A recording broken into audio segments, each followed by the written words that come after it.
আজকে আমি আম পাড়তে গেছলি, সকাল থেকে দেখি সূর্যটা আমার দিকেই দমে ভালছে। তারপর বুটির সঙ্গে হাঁটিয়ে হাঁটিয়ে যেতে থাকি নাড়ুদে ঘরের রাস্তা দিয়ে। নকি আমরা দুজন আম পাড়তে যাচ্ছি, দিকে ওইদিকে ভালে ভালে যেতে যেতে পৌঁছে গেলি ভূত বাঁধের কাছে।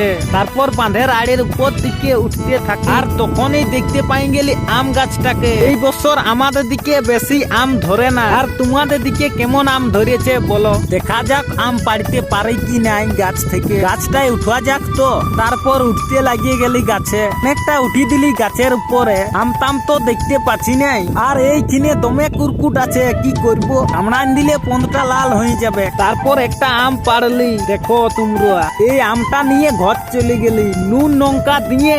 আর আমটা খাতে যে জুতিন বড় জুতের লাগিল। সন্ধ্যা বেলায় আসেছিল একটা বন্ধু আমার সঙ্গে দেখা করতে মুকুটমণিপুর থেকে।